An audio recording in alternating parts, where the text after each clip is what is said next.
હમણાં આપણે જાણીએ છીએ કે ઓગસ્ટના છેલ્લા અઠવાડિયામાં જે ભારે વરસાદ થયો છે એના લીધે બન્નીમાં નરા ડેમ છે, નિરોણા ડેમ છે, આ બધાનું પાણી, કાયલા ડેમનું પાણી આવેલું, એના કારણે મોટાભાગના વિસ્તારો અત્યારે પાણીમાં ગરકાવ છે, જેથી કરીને ઘાસની અછત ઊભી થયેલી.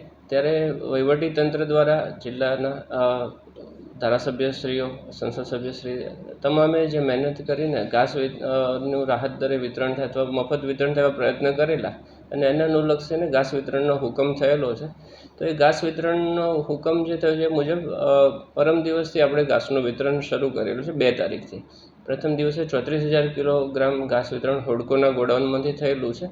વધુમાં આપણા બન્નીમાં કુલ જે 17 ગોડાઉન છે એ ગોડાઉનોમાંથી ઘાસનું વિતરણ આપણે કરવાનું છે. જેવી રીતે ઘાસ કાર્ડ બનીને આવશે ગોડાઉન પર, તલાટીશ્રી અને અમારો સ્થાનિક સ્ટાફ છે એ ઘાસનું વિતરણ કરશે.